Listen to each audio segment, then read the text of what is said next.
Well, hello everyone. Welcome back to the Backyard Tabletop. If this is your second, third, or many times watching and viewing. If this is your first time, though, welcome. Come on in.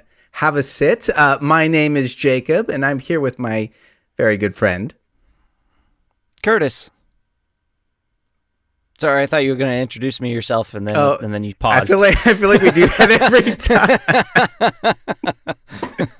I think I'm just going to say it, verbalize it now. You know, communication's important in a friendship.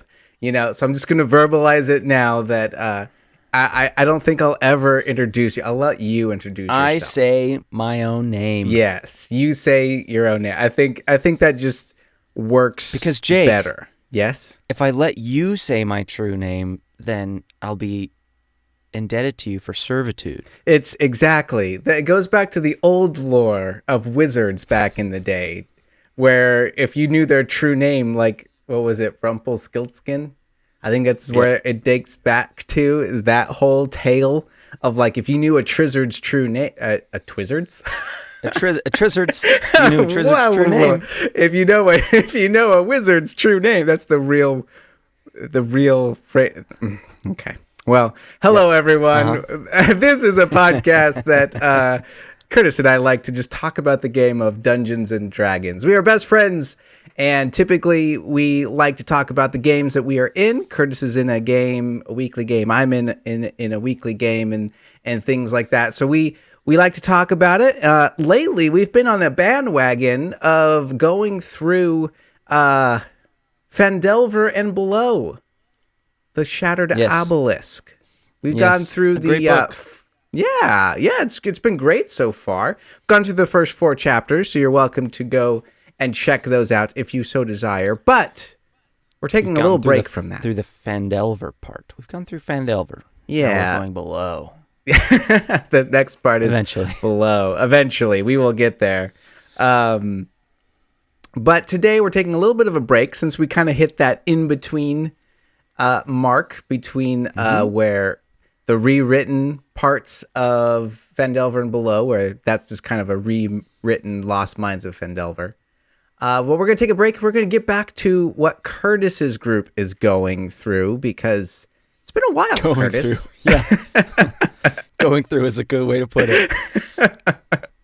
The last time I remember us going through this is like zombies were a thing, blood was a thing.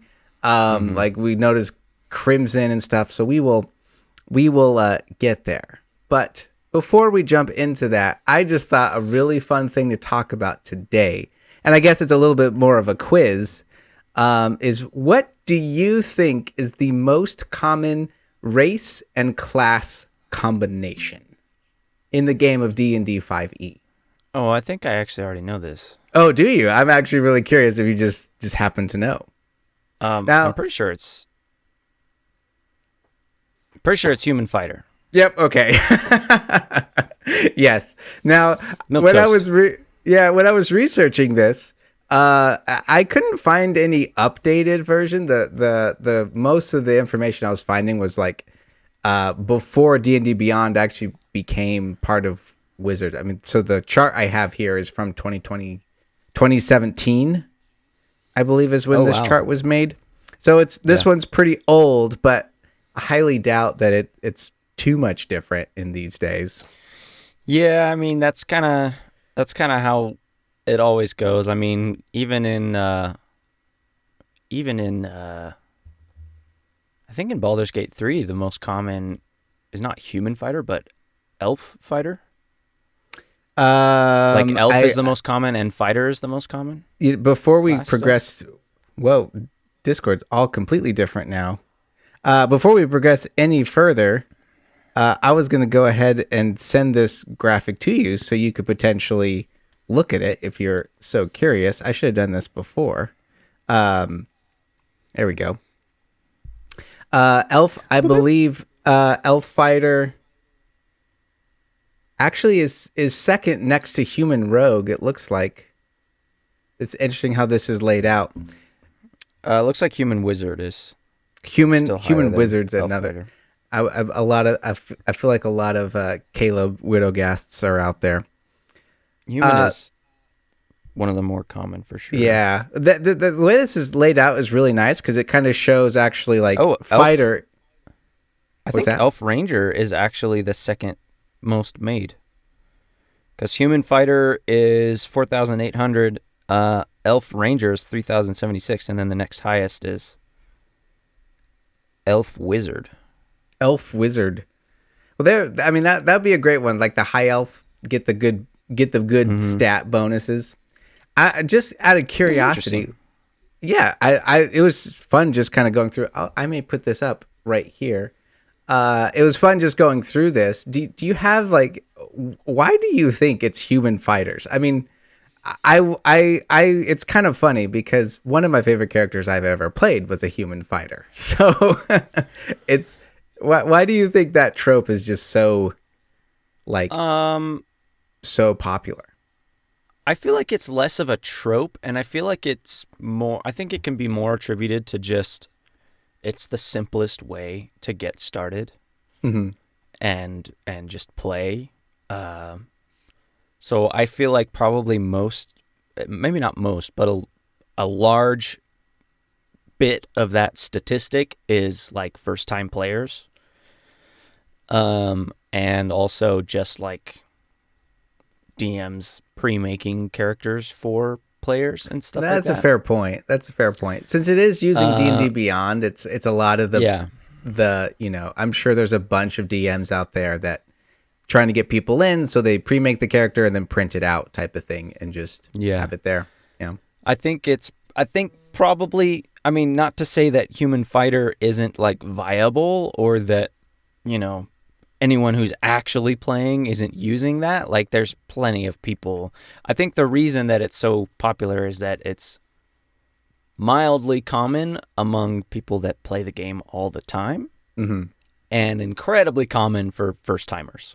Yeah. So I think that's probably why it's such a large statistic. Just because Human Fighter, it's like you can just be yourself, dude. Just play the game, get used to how it goes. You're just a human. You're just a guard. Yep. and you're here to stop bad things from happening. It's like the easiest one to kind of wrap your head around when you're first getting into like role play and things like that. Yeah. So you don't have to worry about magic. You just walk up and hit stuff. Here to hit stuff. You can focus more on the game as a whole and not be so focused on what does my character do again? Yeah. Oh, that's a fair point. Yeah, I do love human fighters, and mainly just I like that trope of being. I mean, we've talked about this before. I like that trope of being the guy that likes to help the others kind of have a spotlight, if you will. Like if there's a sorcerer tiefling in the group, it's cool to kind of give them the spotlight of they're super different, because usually, not all the time, but usually they're playing that trope or archetype because they want to stand out or be different type of thing. Yeah, and you can make a fantastic human fighter. Just because they're a human fighter doesn't mean they have to be milquetoast or average. I mean, you made a human fighter that was, crazy, had all sorts of interesting backstory stuff and interesting abilities, and it doesn't have to just be the old grizzled guard captain retiree. Like, I feel like that's probably the most common for a lot of that, or maybe like the guy who wants to be on the guard eventually. Like that's kind of the common trope, I assume. Right. It's a great place to get started too, right? Yeah. Like especially if you're a character, that's a great little backstory of like, look, I grew up on a farm. I want to one day be a great hero. So I'm going to go join the guard type of thing. So that's my ultimate goal. I want to be on the King's Guard, right? Et cetera, yeah, I mean, the top two make sense. You've got Human Fighter and Elf Ranger. That's Aragorn and Legolas. So it makes sense. Yep, it's pretty great. Did you happen to notice what is the lowest picked combo on that list? I did not. It would be in the Aasimar category. Aasimar Ranger. Wow, interesting. That's really funny because That was Joelle's like third character she had was an Azamar Ranger. Azamar Ranger. Remember for Jason's game? Yeah, she was an yeah. Ranger. I do remember that. That was a great little campaign. That was like one of the first campaigns she truly like joined too, I think. We played a couple times before, I think. But yeah, I was like that. I was kind of surprised because I was like, that's a really cool combo. And I think it's probably just one of those things. This was also 2017, so the Azamar may have been pretty new at that point. I don't know about when things were coming out.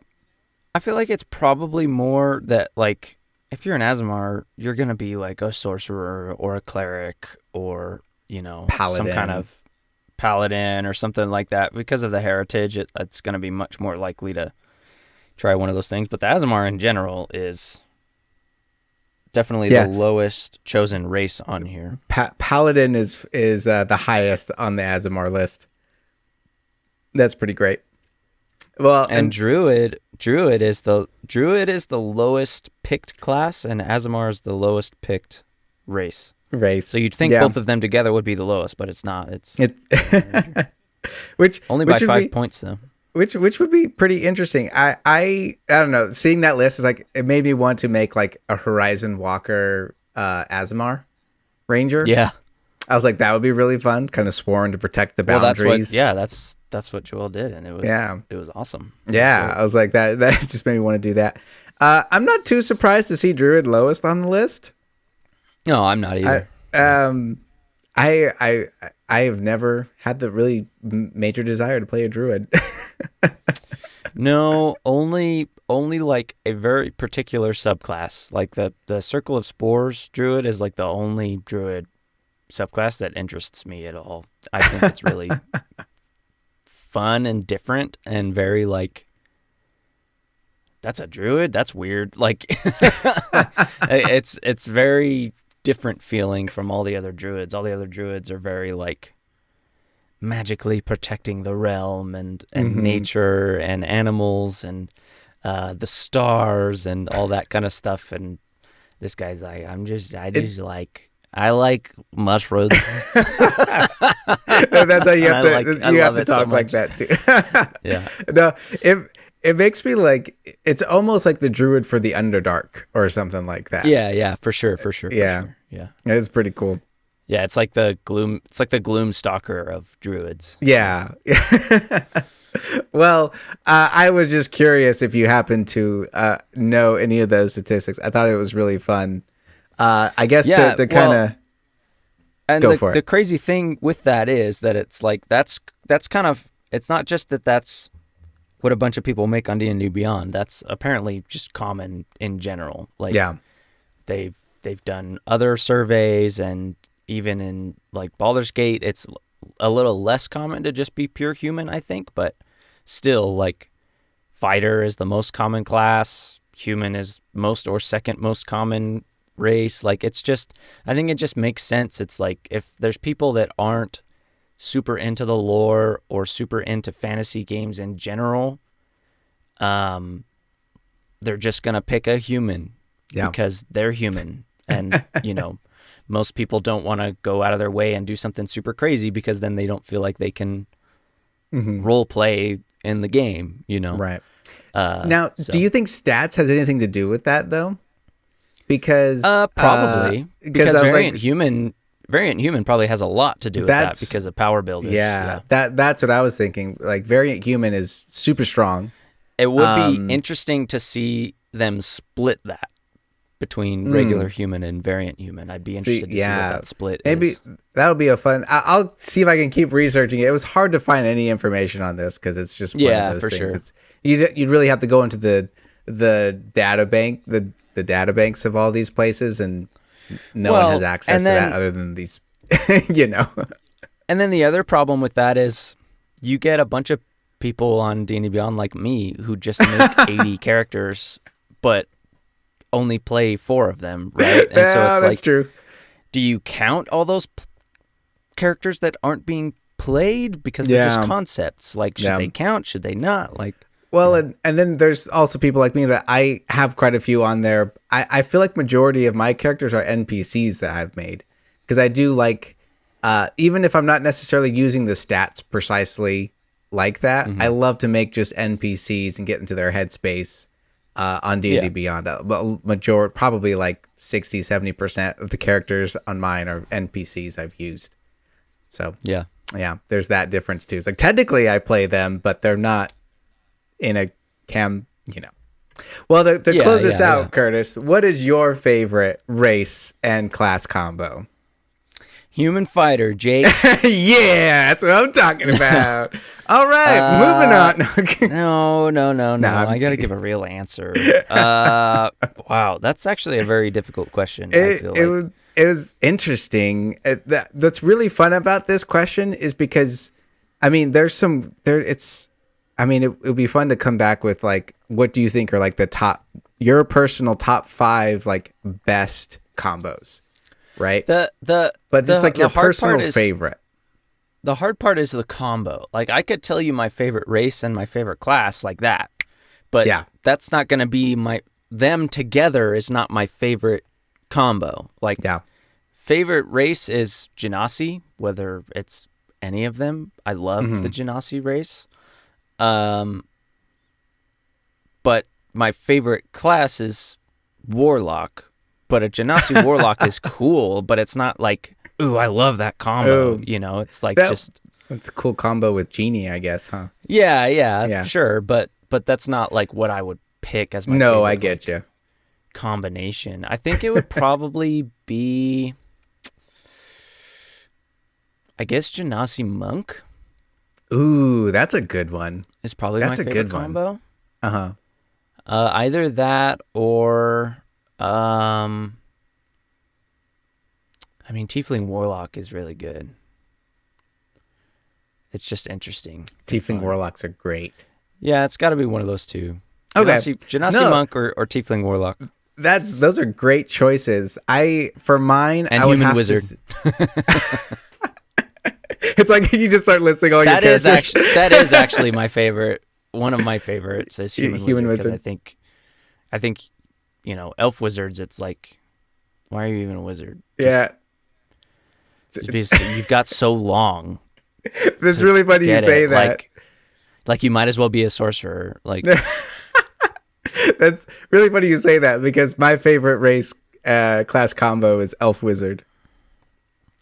But it's like, the difference there is like human wizard is like, I'm discovering this on my own. I'm trying to make this work on my own. I'm trying to do something of my own mind, and I have a limited time to do it because I'm a human. I don't have very many years. Like, elf wizard is like, yeah, I've got like 1,000 years to discover the secrets of magic. Like, yeah, well, see, that's why I think cheating. It's kind of our favorite. It's cheating. Well, that would be a really fun debate.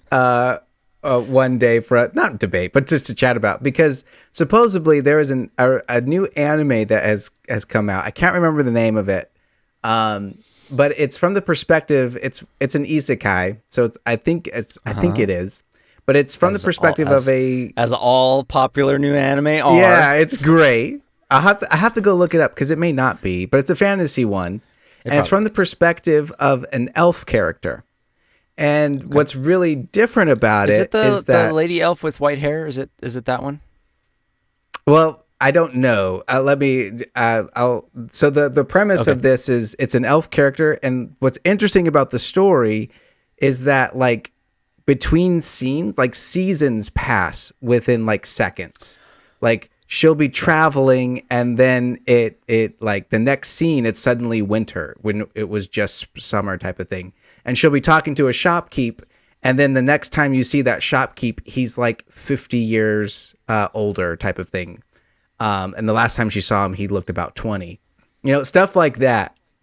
And I thought that was such a cool idea when it comes to the character of an elf, that their just view of time is just so different, even from the perspective of that they don't sleep, right? They meditate for a certain amount of time, but then they kind of wake up. So like just their whole idea and concept of time is just completely different from us kind of quote unquote normal people and how we do stuff like that. I don't know.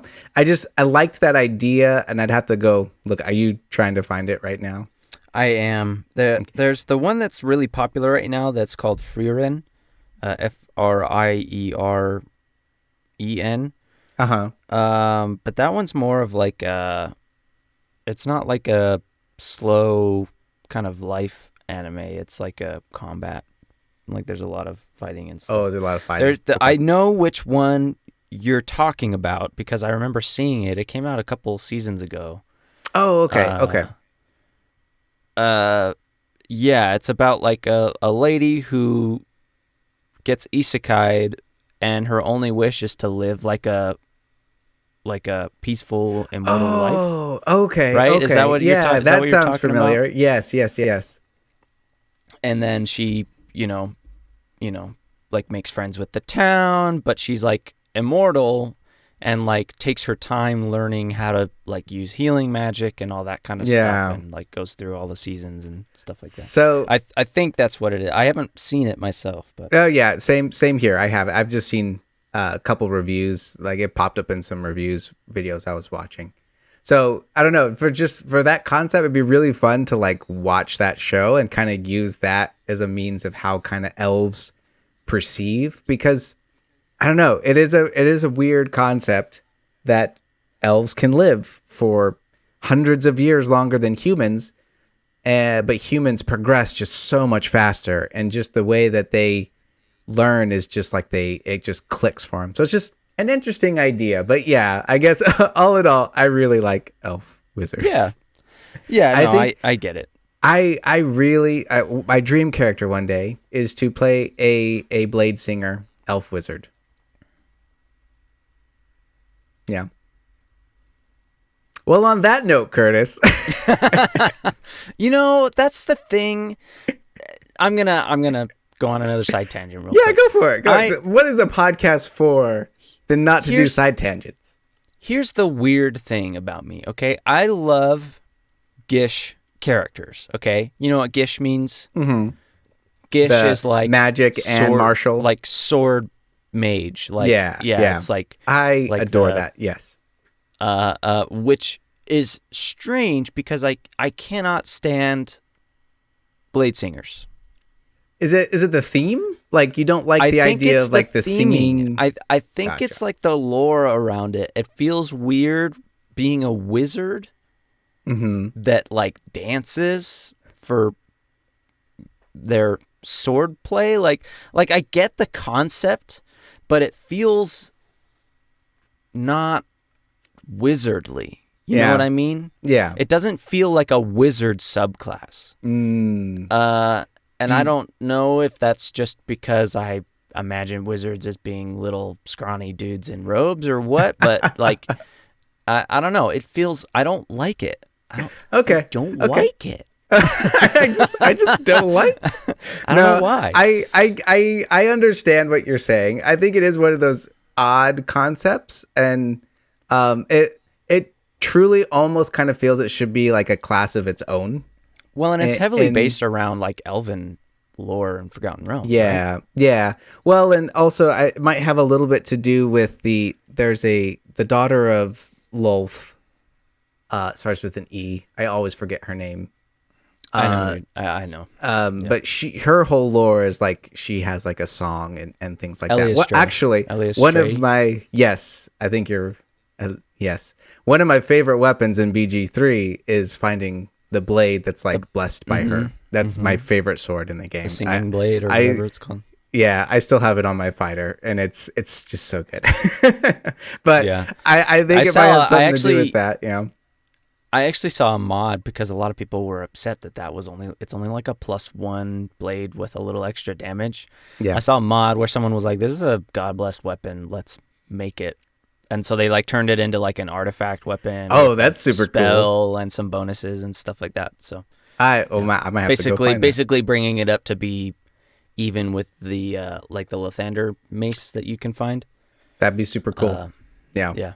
Well, because that Lathander mace is incredible. Yeah. So, well, cool. Yeah. Maybe one day we'll talk maybe a little bit just like favorite races and fun tropes. But I I totally get what you're saying. I think I would definitely theme it a little bit differently. I feel like it would be more of a fighting style that comes off as like a dance type of thing. Almost like a, I don't know, if, like from Knights of the Old Republic to the Ichani like fight styles, how it's like worded as like a dance type of thing. So I feel like I would probably flavor it in that way, but no, but then it almost feels more like it should be like a monk thing, you know, like or even a flowing and dancing and moving to the flow of combat. Like that feels very monkish to me. That's true. Not that there can't be like crossovers and stuff like that with subclasses. I mean, there's plenty of those with other classes, but still. Well, anyway, continuing on after that, why don't we just go ahead and jump into my story? Your story. Now, since the story of the Crimson Throne. Of the Crimson Throne, the Pathfinder adventure module written by Paizo. Thank you. Do you want to do like a brief little recap on where we're at? Yes. Like, so, because if I remember correctly, and sadly, I believe we like left off on a pretty big cliffhanger, did we not? Kind of. Not cliffhanger, but like right before it really starts amping up. We left off as the roller coaster was nearing the top of the hill. Yeah. So not necessarily a cliffhanger, but right before things really jump off. So we'll do a brief little catch up here. So basically, how things have been going. In the city of Corvosa, the king has died. Yes. And the queen, who the city absolutely kind of hates up to this point, has taken the throne temporarily until something can be decided what to be done. However, things quickly start going wrong. And our group of little adventurers from disparate lives and disparate places has kind of come together to try and preserve the city as much as possible, help it through its issues. Everything from the seneschal of the castle disappearing after the king's death, who was like the only person who could then take over in the queen's place, or order the like only militia in the city that is not technically loyal to the throne. That guy disappeared. There was like an artist who was framed for poisoning the king once they were done painting his portrait. They're like a young up-and-coming artist in the city. Our group saved them from being, captured, or at least tried to, but she got away from them thinking they were trying to capture her, and then she was going to be executed. And the group was there trying to see if they could do anything about that when a local hero named Blackjack did something before they could. Yeah, they helped him out. We moved on from there and started exploring things about the city, and there was like a necromancer, and we had to try and get rid of them, but we couldn't find them. And then we moved on from there, and before any of this, the reason we were all brought together is because this crime boss named Gadrin who's Lamb, the freaking jerk, whose name was Gadrin Lamb, basically wronged all of us, and we were given an opportunity to get back at them, and we did. But that was kind of what kicked things off, brought us all together. Moving on from that, things slowly started going crazy in the city. The guard captain herself basically recruited our group to help her do things around the city and explore things that she couldn't because she was under the watchful eye of other people. And we discovered some bad things going on, nefarious deeds around the city, were-rats in the sewers, vampires that was a fun on little the adventure. streets. That was crazy, the too. Were-rats was really fun. And then, as all of these things are going on, a sickness breaks out in the city, one that we were not present for as it broke out because apparently there was a ship that was coming into port that was quarantined. They had like a sign of being quarantined, and it was shot down because they would not announce their colors or who they were. And so the ship was shot down. So we were exploring that to see if that's where the sickness came from. But this sickness is awful. It's called blood veil. That's what it's called. I always, for some reason, because I think blood, my brain goes to scarlet, and then I keep wanting to call it scarlet fever, and then I'm like, wait, that's a real thing. That's not fantasy. Not in the game. I've called it scarlet fever in the game like a dozen times. It's stupid. Anyway, blood veil has now started taking over the city. It's an awful sickness that leads to rashes and fever and death eventually. And it spreads quickly, so the queen herself brings on these physicians who are basically plague doctors. They just wear these big beaked masks. Yeah. And they go around the city with the queen's new private militia, who are called the Grey Maidens, who only answer to the queen. Super cool design. So they're going throughout the city, curing people, or at least doing their best to try and treat people. And we start trying to discover what's going on here, what started all this, who can be trusted, what needs to be done. So we were sent into Old Corvosa to explore the vampire issue, which we did not know was a vampire issue till we got there. That was the vampires in the street. And then once we had checked that, Old Corvosa became quarantined. So we had to get out of there. Because it's like separate from the rest of the city, and so now it's being like completely cordoned off, and you can't get in or out without Queen's approval. So that's crazy.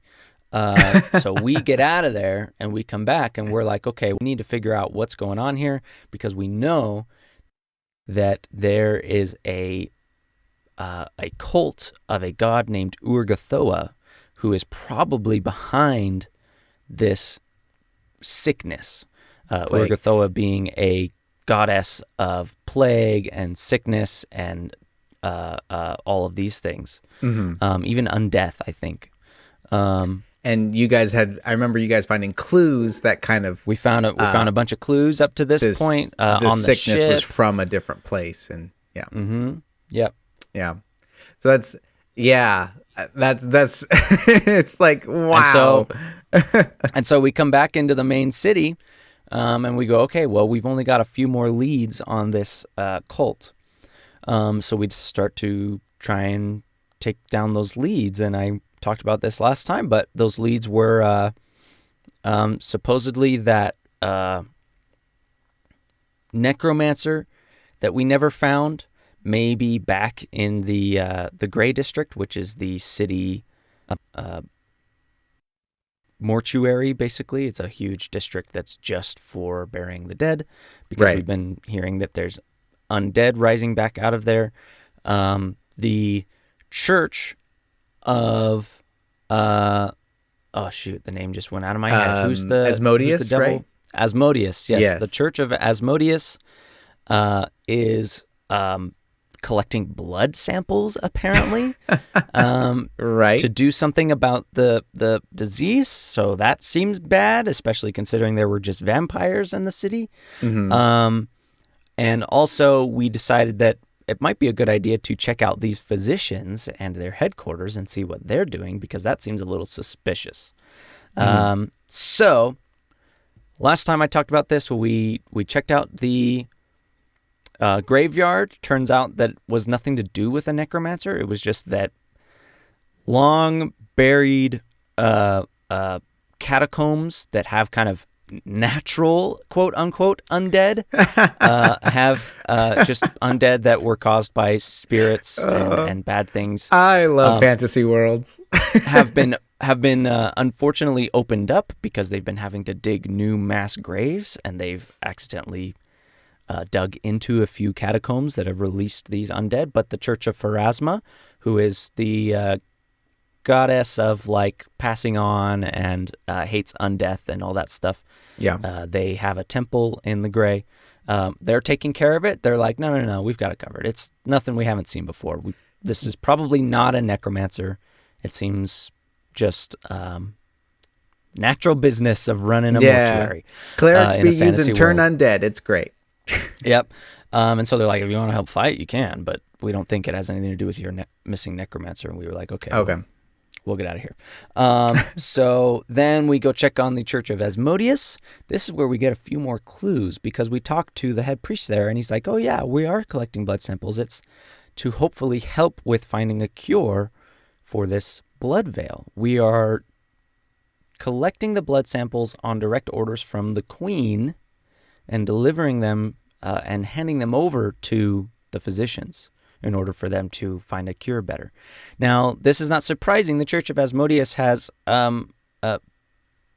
historically been very closely tied to the throne in Korvosa because Korvosa is a Chalaxian settlement, at least originally, and Asmodeus worship is very common in Cheliax. Right. So... The Cheliax being the native people here, right? Like native to this land. Chalaxians, like no, the Chalaxians are not native. We're in Varissia. The Varissians are the natives. Well, there's the Varissians and the Schwanti. They're the two like the Schwanti. That's what I was peoples thinking. Here. Right. So the Schwanti are the true natives. They're like the the natives of this. Yeah. Mm-hmm. And the Varissians are the like first settlers, but they're not really settlers. They're like they're like Romani people. They move from place to place. They don't really have settlements. Okay. So the people that settled this city are the Chalaxians who kind of came down and have like invaded in one way or another.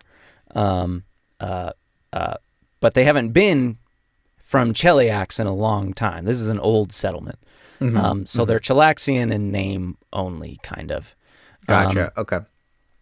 But those traditions they still carry over a lot of those traditions. Yeah. Yeah, that's great. And that's why the Church of Asmodeus was started here anyway, was because Church of Asmodeus is not common in this area of the world at all, but because it's a Chalaxian place, it's been very common for the church to work here. Right. So, like devil worship and devil summoning and worship of Asmodeus is very common in Cheliax. So we discover that they're collecting blood on direct orders from the Queen, which is kind of suspicious and seems a bit weird. And so now we know that that's all because of that. And so we're like, okay, well, this is all kind of leading towards the physicians. Let's go check them out. This is where we left off last time. We went and checked out the home base of the physicians, which is now I have the name actually. Yay! Names. It's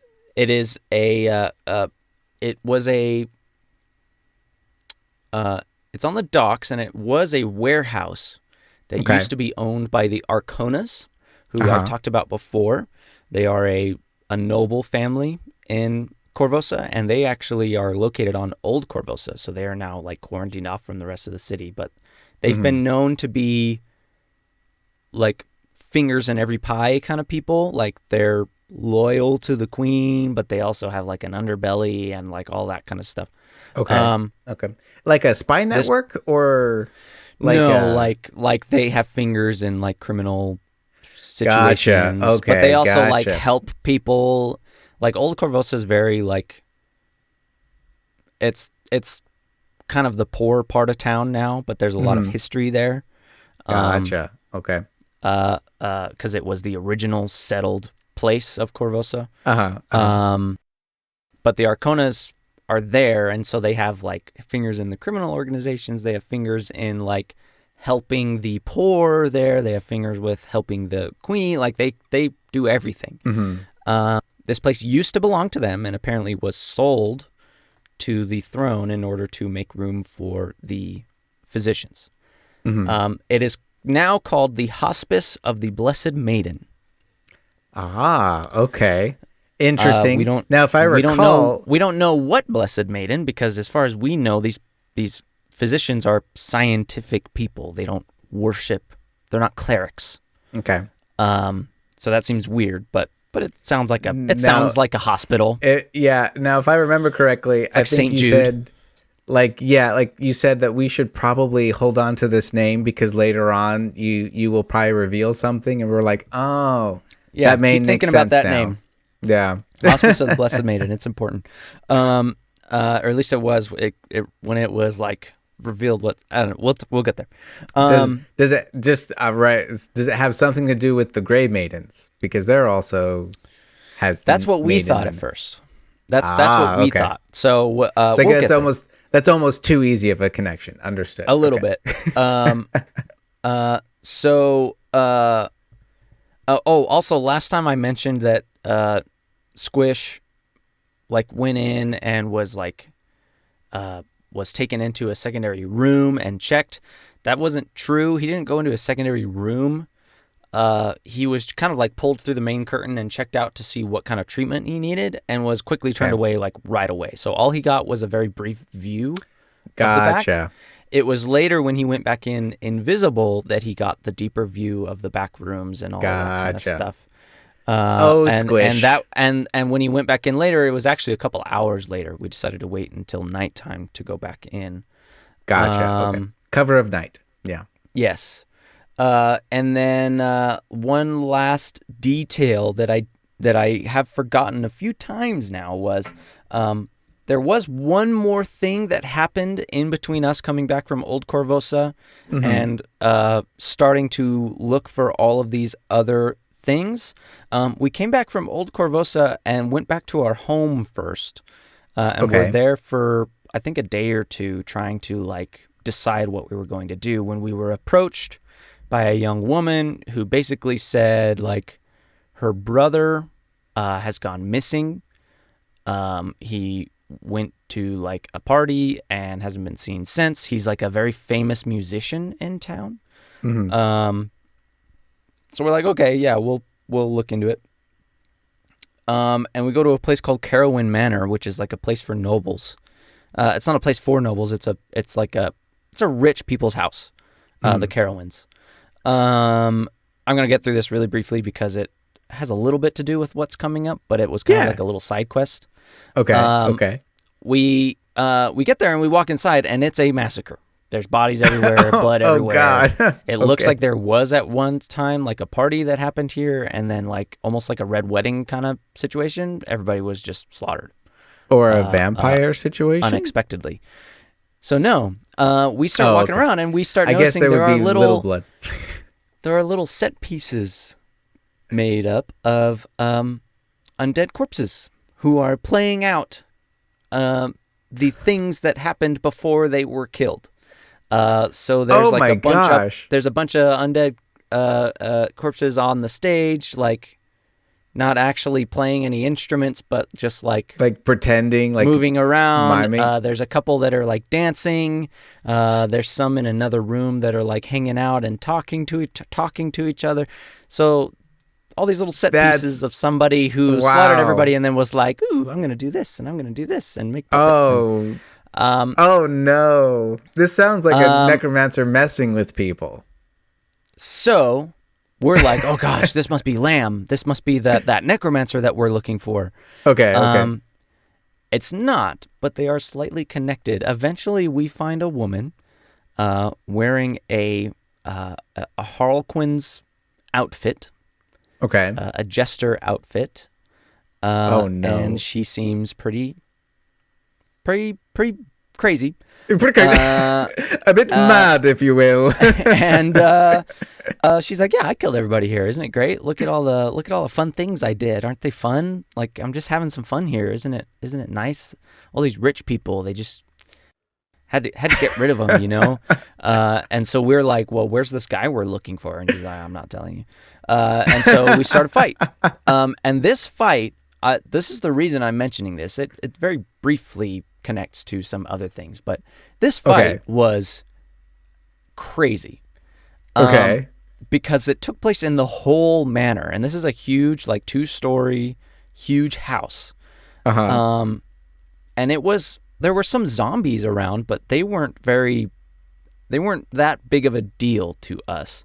It was this Harlequin lady. She would just take a pot shot with her crossbow and deal like a ton of sneak attack and poison damage, and then just disappear and book it and be gone. Oh my! And so we're like chasing her around this manor, like around corners. This fight was so cool. It was like, oh, she shot us from upstairs. It's up there. Let's go up there. And then we run upstairs and can't see her because she's still hidden. And then we have to kind of wait and hold our actions and wait for her to appear again. And then she does. And we try to get spells off. And she's saving. And we're doing this. And she's saving from that. And then more zombies appear. And then it's like, oh, it was a really cool fight. It lasted like 8 rounds. And a couple of us almost died. Cal almost died like 3 times. He got dropped and then healed like 3 times. And sounds like a kind of a difficult fight to kind of portray in like a tabletop fashion, right? Because it's kind of like, it almost seems like, oh man, that would be like, okay, we got to run over here. Okay, hold our actions, do the thing. Okay, well, she's saved, so now we have to run over here. Wait, but I feel like sounds like you guys were really into it, trying your best, and it was fun. It was intense. Love the creepiness too. It was like a cat and mouse fight. Like it was one person against all of us, and she was just destroying us. Like it's amazing what a rogue with some poison and a really good stealth and plenty of speed and a couple invisibility potions can do. Like it was crazy. Eventually we take her out. We wanted to keep her alive to try and talk to her, but it did not work out that way. Okay. We kill her.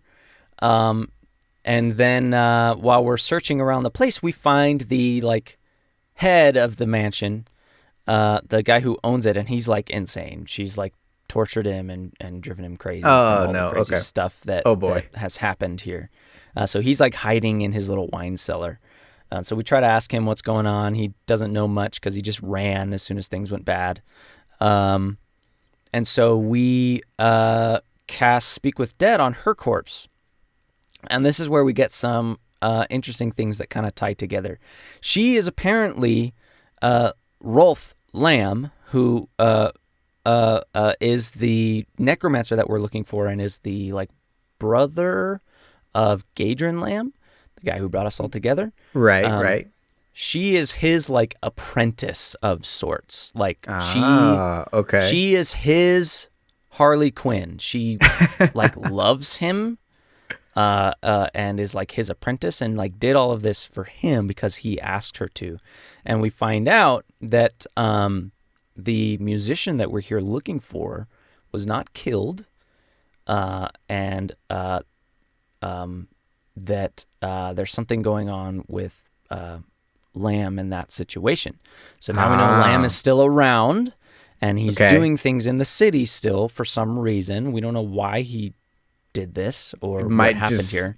Might just be let me just, is this more of like a Joker, like he's just chaotic and he's just doing random things, or does it ultimately tie back into the story? No, there was a point to it. And we'll get there. Hopefully we'll get there today.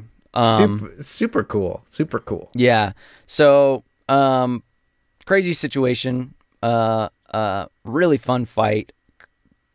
Lots of interesting stuff here. And then at the end of it all, the like gray maidens came to check out the house and see what was going on, and so all of our stuff got cut short because then we had to start like being like, yeah, no, we did not do this. This was not us. We were trying to find out what happened here as well. You guys know us. We're with the guard. Everything's fine. Here's the lady. You can take her. She's dead. We already got what we needed from her. So, oh dear. Yeah. So, creepy Harley Quinn rogue doing she was ritual just taunting necromancy us stuff the whole time, speaking from the shadows, yelling at us. And Cal was just, he was like so upset about it, and so he was just running off by himself to chase her. Everyone else is like, what are you doing? And he would get knocked down, and then they would all catch up and heal him, and he'd come right back up and then chase her again. Just so like stupid. any hold person spells going off, like just trying. We tried a couple, yeah. Okay. Yeah. Oh man. Okay. So yeah, after all this, we'll get back to current, which is after exploring this hospice of the Blessed Maiden, we decide we need to get a closer look in there, figure out what's going on with this, because people are going in, hardly any people are coming out. It seems like they're being treated, but they shouldn't be in there for like forever. Nobody's coming out, and tons of people there, like Squish went in the back, and he saw there were beds filled with people being treated. So we decide, okay, we need to explore this. We need to see what's going on. So we decide that rather than trying to sneak in or fight our way in, what we're going to do is we're going to use a little bit of our renown, the fact that we are working with the guard and all of that kind of stuff, to try and get an audience with the guy who runs these physicians, whose name is Dr. Devalos. We met him before. I was going to say, I believe you mentioned you met him before. Yeah. We met him when the announcement was made that the physicians were going to be in town. We were kind of there with Cressida Croft, who is the leader of the guard. And we kind of met him briefly. And he was like, if you ever need anything, don't be afraid to call on me. And so we're like, okay, let's call on him. Let's use that as our in. So we go in, we say, hey, this is who we are. We need to talk to Dr. Devalos. We don't have an appointment, but we need to speak with him. We've got some information. Right. So we snap. are brought back, and we are taken through one of the doors in the back that leads to a staircase. And so we're taken up this staircase, and there, kind of in the middle of the hallway, with 2 gray maidens behind us, and then 2 gray maidens behind him, we meet with this Dr. Devalos kind of in the middle of this place. A bit of talking goes down. We try and be as inconspicuous as we can, trying to talk to him, and just kind of asking about what's going on, how things are going with the disease, all of that kind of stuff. And he's being pretty cagey, asking us if any of us have like caught it, all that kind of stuff. And then he's like, well, can't really help you, blah, blah, blah, blah, blah. And so finally, Cal decides to use his new ability. I believe this is how this kicked off, and Dip's going to tell me if it didn't. Okay. But this was like right at the end of one of our sessions, so I was pretty tired at this point. Yep. Cal decides, Thanks, okay, here's what I'm going to do. And he, I believe he used a cone ice spell because he didn't want to set the building on fire. Okay. I mean, he did, but he thought it would be a bad idea. So is it like a cone of cold or something like that? No, it's called Frost Fingers. And it's actually kind of a new spell. It's basically Burning Hands, but for ice. Okay. That's kind of cool. And it's a higher level spell, but it's a larger cone than Burning Hands is, and it deals about the same damage, but it also has a secondary effect where if they fail, they take full damage, and their speed is reduced to 0 until they use an action to break the ice that has covered their body.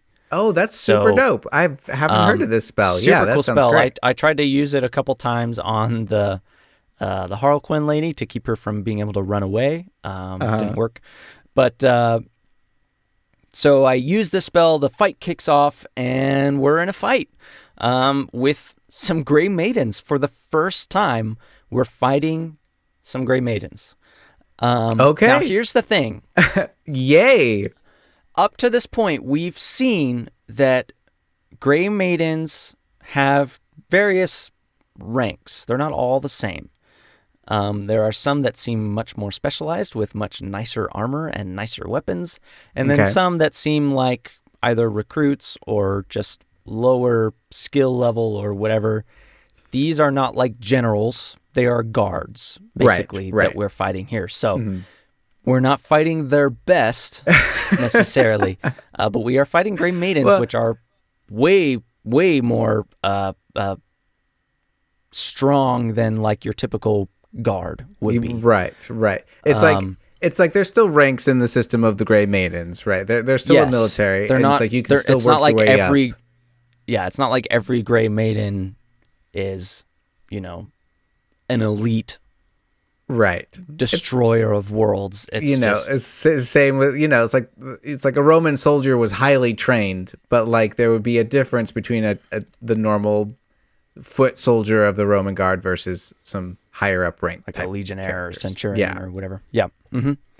So fight breaks out. We actually do pretty well in this fight, surprisingly. I think kind of the opening move of hurting a lot of them at once helped a lot. We were able to take the Gray Maidens out pretty quickly, but this is where Dr. Davalos starts showing some true colors a little bit. He uses magic. Okay. He has a rapier that he uses, and he's very swift, very agile. I think he's kind of a bard. I'm not 100% sure at this point, but I don't know for sure. But he's either like a bard or like a cleric mixed with like rogue or something like that. But that's why I thought it seemed more like bard. Because it felt more like divine-ish magic. It wasn't like arcane necessarily. I wonder if it was like I think in Pathfinder there's oracles, which is divine magic, but they use martial weapons. It may be something like that. Yeah, it could be. But yeah. In any case, he's good. Like he's strong, and nearly takes us out a couple times. But we get through the fight. We take out Dr. Davalos. And at this point, we're upstairs, and we're like, okay, well, we better get looking around because there's about another dozen Gray Maidens downstairs, and we need to figure out what's going on here before they catch on. So we shuffle all the bodies upstairs. Dr. Davalos almost escaped. He went invisible and tried to run down the stairs. But it was either Cal or the barbarian like leapt off the stairs to jump down to the bottom, skipping the landing to like get near him and like keep him from escaping out the door. So that was very close. But we took him out. We all regrouped and looked around upstairs. We found some notes on Dr. Davalos, which seemed really important. We also found some potions and things, like potions of healing. Yeah, and so we always we great go, to okay, have. well let's start checking this place out. So we find like a study up here and stuff like that, but we also find an elevator, and it's the only other way anywhere. And we're like, well, this might just go right back downstairs. But, oh dear! But we should figure out where it goes. And what we discovered was Dr. Davalos had like a key that was shaped like a button. Interesting. And so what we did was when we went into the elevator, there was a slot that was for a floor that you had to have this key for. So we slotted that button in and clicked it, and it took us past the first level and down further into the underneath of this place. So here's where things really Dungeon kick time. off, Jake. Yes, we start a dungeon with all of us at like half health. Fantastic. We get down here and we leave this elevator, and we immediately find that we're somewhere different entirely. It's like catacombs of some sort. The walls and doors here are all carved to depict various things. It feels very temple-y. Okay. And the walls and doors are depicting like undead and like plague and sickness and all sorts of stuff. And we're like, oh, I think we found the cult. Oh no! So this starts opening up all sorts of questions before we've even gotten far in here. Okay. Suddenly we're like, oh, okay, maybe the physicians are just the cult. And we don't know if the queen knows this. Cal assumes she does, and that they're working together like he always has. Yeah. We don't know if Dr. Davalos was a member of this cult or if they just infiltrated the ranks. It seems like he definitely knew what was going on because he had the key to get down here. Yeah. Yeah. Lots of questions that need to be answered. But before any of that, we start moving in. We get in a couple fights with some more physicians as well as cultists. They are different. Okay. We start recognizing that right away. There are physicians here who don't seem to use any divine magic. They don't use any magic at all. They just kind of fight with weapons. But they're still skilled. They still fight, but they're much less skilled than like the cult members seem to be. Less dangerous individually. Okay. A little more science-y people. So we start noticing that right away. The physicians aren't necessarily cult members. But they are still bad, and they're still working with them. Yeah. So we start looking around, and we go through two big main doors into a large room. With this room is like an art installation. We walk into this big main room, and on either side there are these like aquariums. Like glass panes with like little areas behind them, like a zoo. Okay. Like a reptile section in a zoo. But instead, behind them, there's just like different undead people just acting as art installations. So creepy. In various poses and various acts. Behind these like glass panes. Oh my gosh. Okay. So it's almost like a little museum, if you will. Yes, kind of. Wow. Yeah. And then we get in a pretty large fight in here. So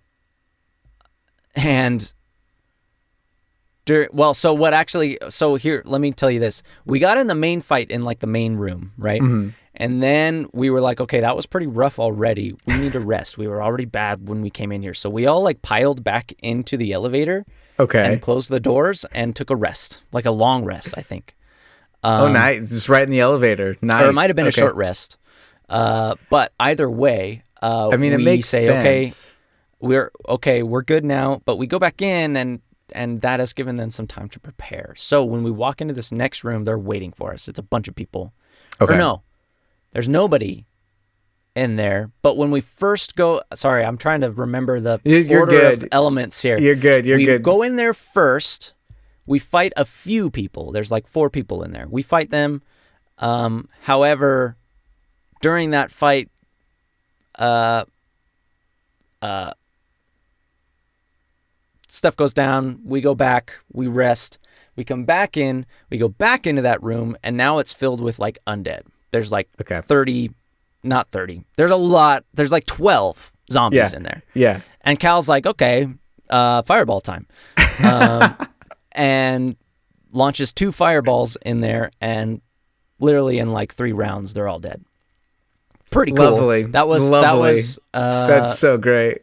I don't think that might have been my highest total damage in one round because I did action surge. Was that? I was going to say, was that some later. action surge time? Yeah. It was either there or the next fight that I got like 220 something damage in one fight. Total. That's not on one person. That's right. Congregated, but still, that's a lot. There's some AoE level in there. Yeah. So we go back out, we take our rest, we come back in, there's a bunch of undead. Now, when we fight those undead, the fireballs break the glass, but we find out that the undead in the glass are very, like, impotent is kind of a way I would say. They're not, like, aggressive, but they're, like, following us around and, like, shuffling around. They're more like Walking Dead zombies. Rather than like actively trying to attack us zombies. Gotcha. Interesting. So we kind of ignore them for the most part. Mm-hmm. And then we continue on, and in the next room is where they zombies if they didn't have to feed type of thing. Yes. Yeah. The next room is where they've prepared for us, and the next room is where things really start going down. Okay. The next room we find is a large room, 2 stories with like catwalks on the top, and the bottom is filled with like either 2 or 4 of these huge vats of this like broiling liquid. Okay. Oh no. Okay.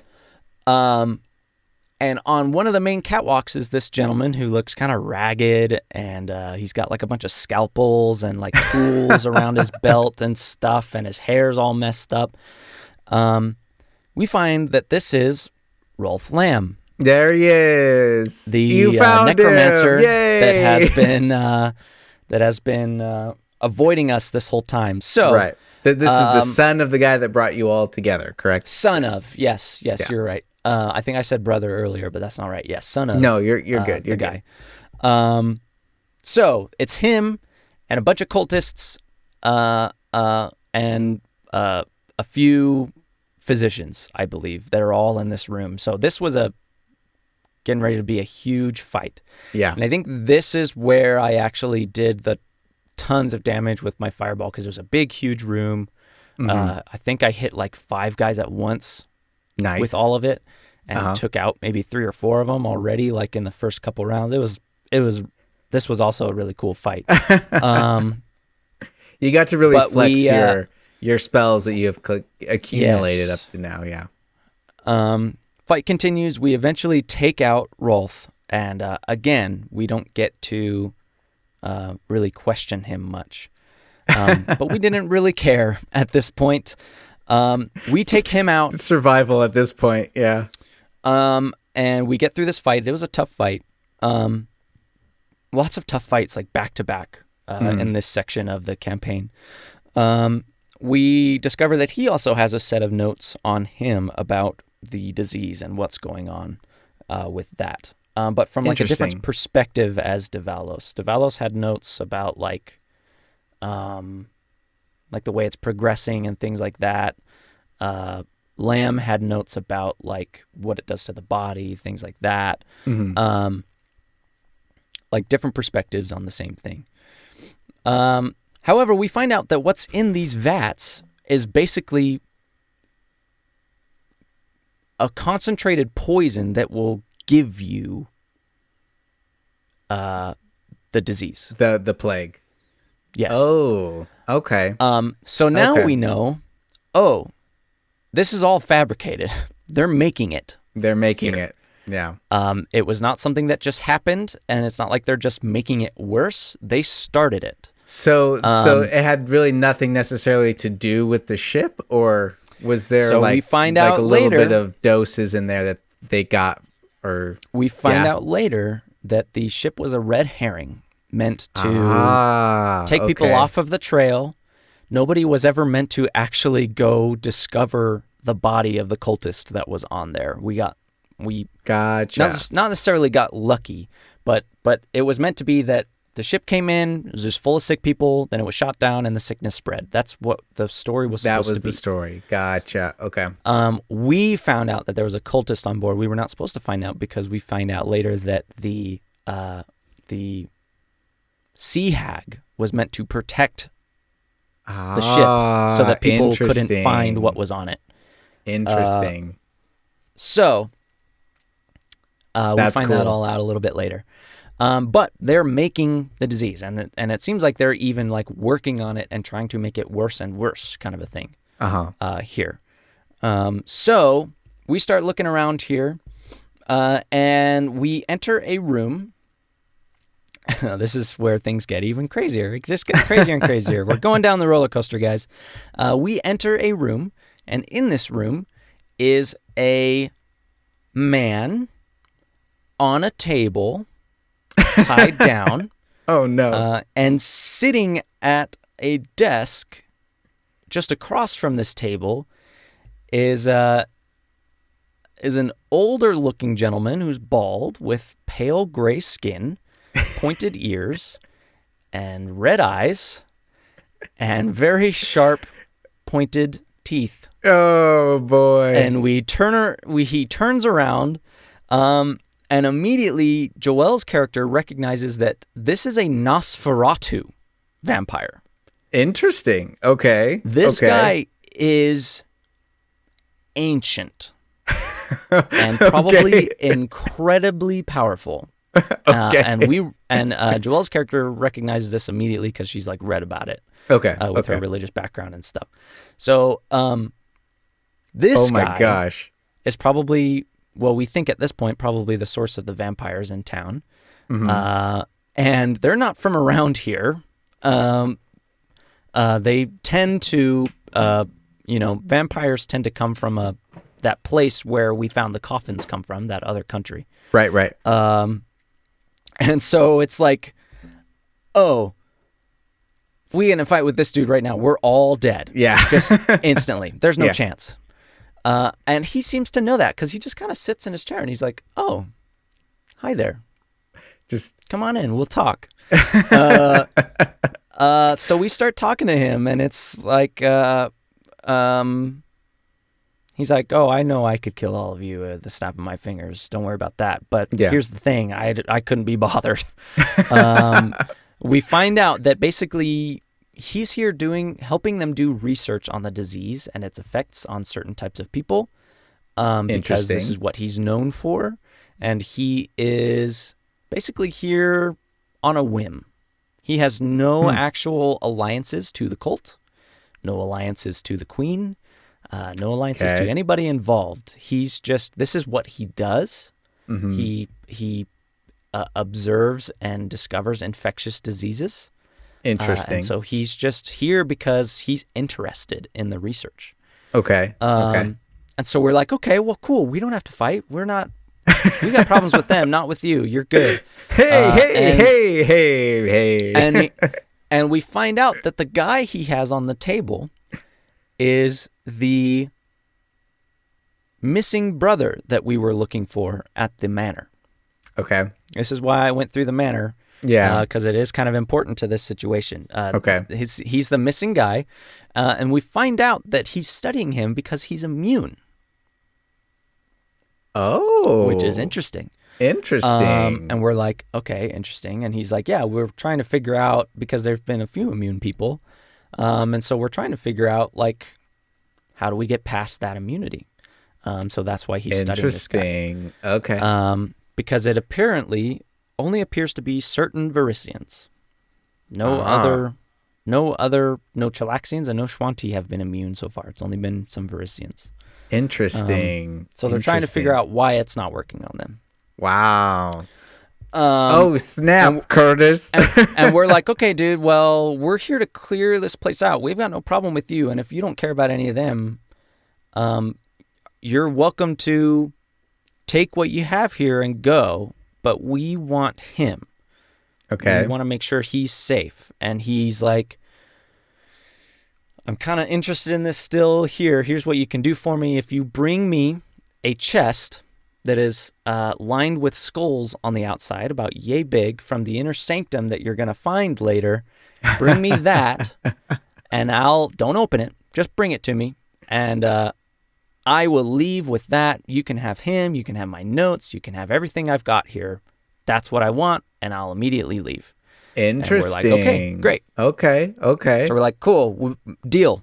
Deal made. Deal Yeah, struck. it's like quest giver of a vampire. Here we go. So we take a rest here. Or no, we leave this room and get into a fight in the next room, which started out as being like, oh, this will be easy. There's like 5 cultists in here. It'll be no problem. We'll take them out. However, this room is filled with these large vats that are like clear glass vats with like a briny green liquid inside. And each one has this like floating creature in it. Most of them appear to be inert. However, one of them is like actively twitching and moving around. And we're like, okay, well, we'll just ignore that. And we start the fight, and the fight is not ended quickly enough because one of the guys runs over and smashes the glass on this creature that's so good, though. I love that. Slumping out and stands up. And this is apparently some sort of outsider, which is the Pathfinder term for creatures from the outer realms. So angels, devils, all of those things, those are all outsiders. Right. It's some kind of like neutral evil outsider. So they're not like devils, they're not demons, they're like neutral evil. Oh, is it like a daemon or something like that? Yes. In the Pathfinder world? Okay. Daemons. Interesting. It is a humanoid creature with the body of a man. However, it's huge. It's like 10 feet tall. Okay. And it has the head of a horse skull. And it has kind of spooky. these ragged wings coming out of its back. And we find out that this is essentially, from a outside of the game perspective, this is like the 4th horseman of the plague. Oh my gosh. That's what this is. And there's lots of these creatures. It's not like the 4th horseman, but that's what it's based on. Kind of the lore, yeah. So this thing like releases this like cloud of flies that if you're in it, you get hurt. Interesting. He poisons you with every attack he makes. Oof. When you're poisoned by him, it can reduce some of your stats. Oh no! I hate those. This fight immediately turned from this will be easy to oh my god, this is the hardest thing we've ever fought. Okay. Bar none. This was the hardest creature we've ever fought. Yeah. We barely make it out of this fight. It was bad. And when we finally make it out of the fight, our barbarian is blind by a condition that the creature caused. Okay. Our cleric is mad with fever. Oh no. Like has a condition where when she's in combat, she has to roll a dice to see what she does. Okay. That kind of madness. Oh, the confusion or something like that? Yeah. Yes. And our other wizard, Cal's sister, has wounds that will not close, so she's bleeding out. Oh gosh. Consistently. So when she's in a fight, she loses health every turn, kind of a thing. Oh my gosh. And all of their stats have not negatives, but some of their stats, each of them are lowered. So these are like disease effects that were caused by this creature. Oh my gosh. Oh. So we're like, this isn't even the main guy yet, guys. We've still got the inner sanctum. So we get out of there. We go back and we talk to the dude and we're like, dude, we just got our butts handed to us. We need to rest. And he's like, sure, you can rest out here. I doubt anything's going to happen. Okay. So we rest. We take a long rest here. This does not fix the diseases. And unfortunately, we have to decide who gets helped right now because we only have one casting of cure disease. Okay. Or greater restoration is what it takes, I believe. Greater or lesser, I don't know. But we decide that the cleric should use it on themselves because if they're confused and not able to do anything in the fight, we're all going to die because there's not going to be any healing. Yeah. So we go into the final fight with one of our characters bleeding profusely out of their orifices. And our barbarian going through blind. Blind. The barbarian is blind. That's oh my gosh. So we go into this final fight, and it is this priestess of Urgathoa that we first got the hints towards from the book on the ship. Okay. The inner sanctum, there's like this statue of Urgathoa in the center that's like a fountain. Okay. And then there's these little like vestibules around the edges that all have different humors in them. Okay. You remember, like the old term they would use for like the humors. One was bile, one was yes. Okay. blood, one was like all of those things. Mm-hmm. Well, there's humors in here, but each one kind of goes to a skill. So there's actually 6 of them. Okay. It's like bile, milk, blood, mucus, sweat, Oh gosh. and a couple others. Okay. But these are like the humors of Urgathoa, and it's like all part of the religion and stuff. And the Gotcha. cult. Creepy. Okay. So we start fight with this lady. She's got 2 pretty strong undead creatures with her, and then she's got like a scythe that she uses, and she's pretty tough. Ooh, that's she's like spooky. a cleric. But we get through it. But she was no daemon though. Yes, yeah. So that's the thing. Like, we had already done the worst fight in here. So we fight her, and we're like, we were all thinking that the daemon was going to be second best, and she was going to be even harder than that. And it was not the case. We take her out without too much trouble. However, we did start it pretty well because Cal was like doing a bit of a feigning thing here where she was like, just come up here, swear fealty to Urgathoa, and everything will be fine. Okay. And you'll get one of her humors and experience the blissful ecstasy of undeath. Lovely. And so Cal's like, okay, you know what? This is his chance to I'm become a actually lich. kind of into all this, and I'll come up here. I've been wanting to gain knowledge however I can. So he goes up and kneels in front of her, and then he reaches in his little pouch and pulls out a bead and holds it up and squishes it in his hand and casts a fireball on himself directly in her face. Coolest start to a fight. Do you use your evocation ability where it doesn't hurt you, or did you take Yes, damage? it did not hurt me. That's it only dope. hurt her and her zombies. So it was I a cool love that. start to the fight. Fight went really well, even with our barbarian being blind. However, and I know we're running long here, but I want to get to the end of this. You're good. The fight ends, and we're like, okay.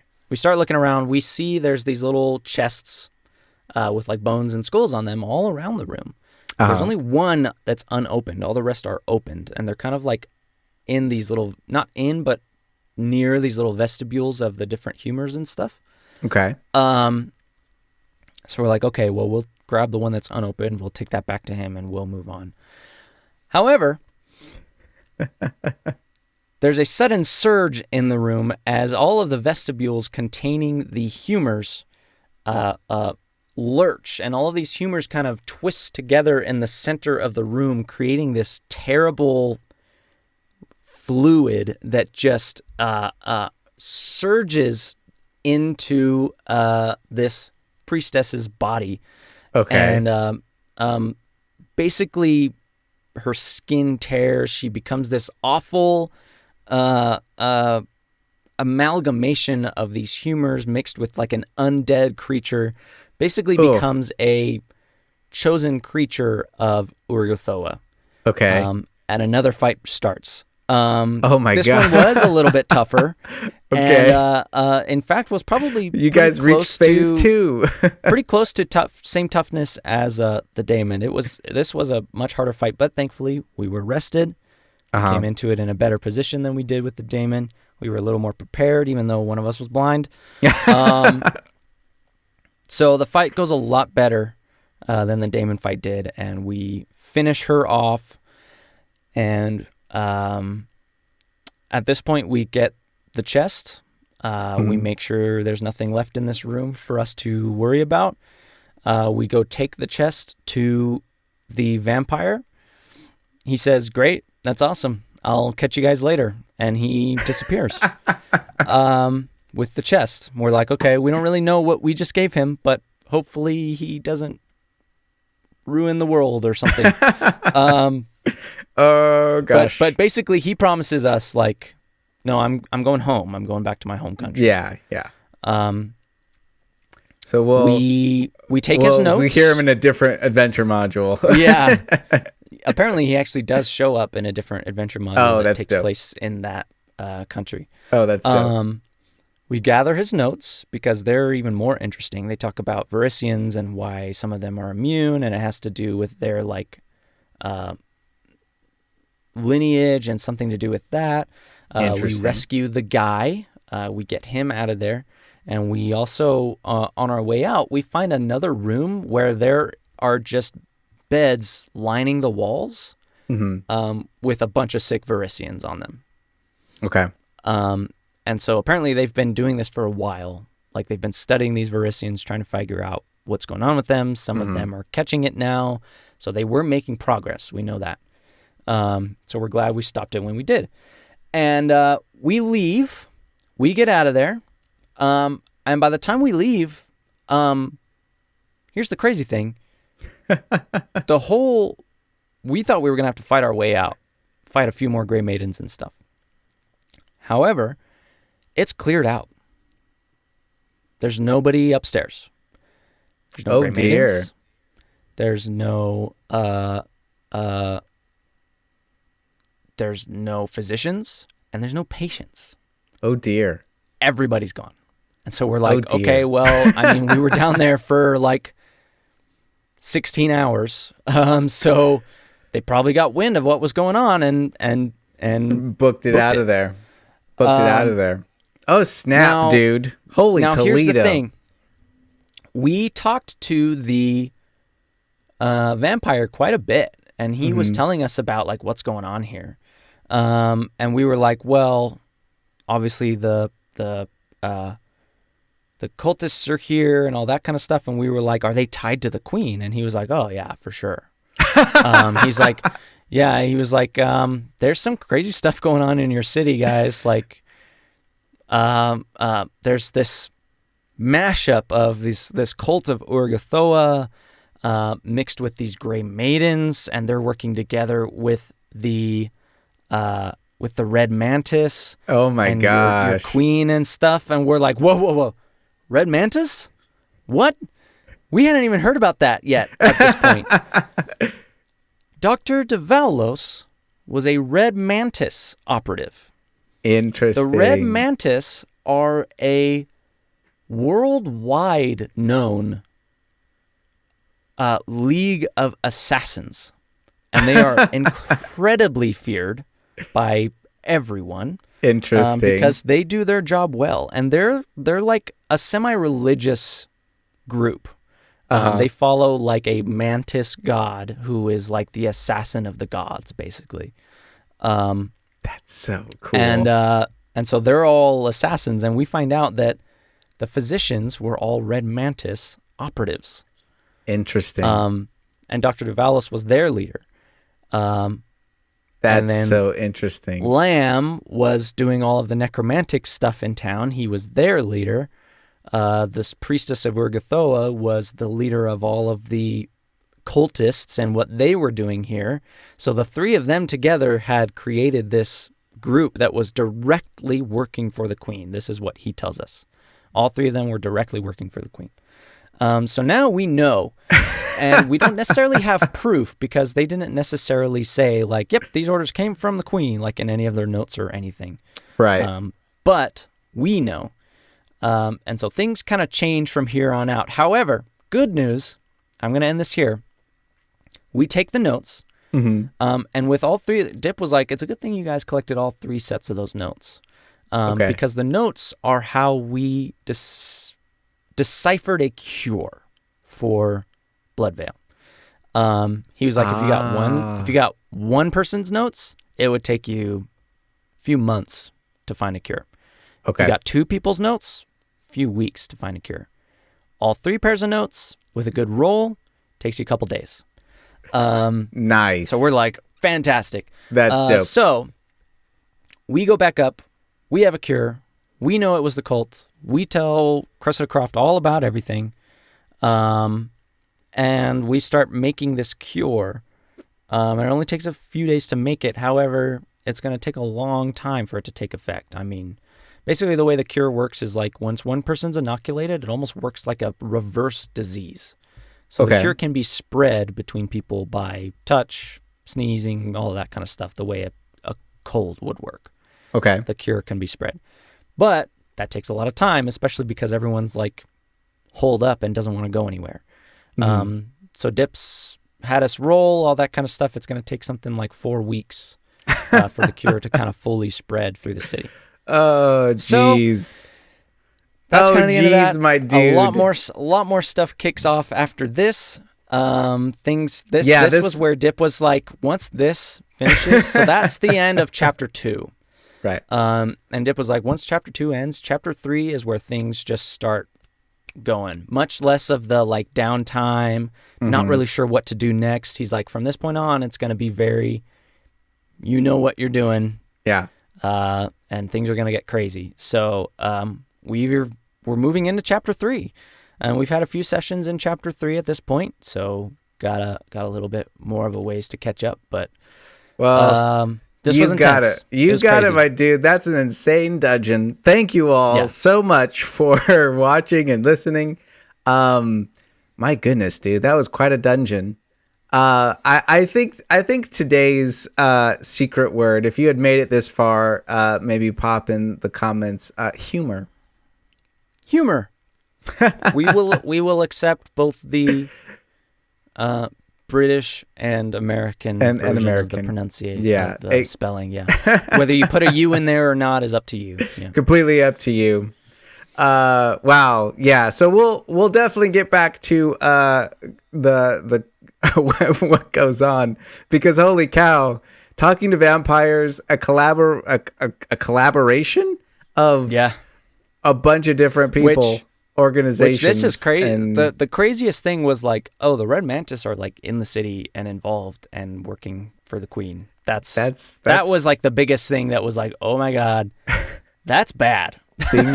Things are bad. That's even worse than there being this like cult. Like the Red Mantis being around, that's not a good sign. That's not good. Yeah. Oh man. Well, we will get back to what's going on there eventually here on the Backyard Tabletop. I'm sure this is coming out around Christmas, I believe. So happy holidays in the new year. Chris and I are going to continue on this bandwagon. I've been enjoying this. I think this has been really fun. Thank you, Kurtis. We'll do a few more of these, and then as my other group continues through Phandelver and below, I'll keep giving updates about that. Keep giving updates of that, And eventually we'll get back into reviewing the latter half of that book, too. Yes, exactly. Oh, yeah. We need to get back to that. And also see what's on my docket for the new year. We'll see. Jake has to play some D&D here and there, too, so. Every once in a while. All right. Thank you all so much for watching. We will see you next time. I have been Jake. I've been Kurtis. Take care, everybody. Bye-bye. Bye-bye.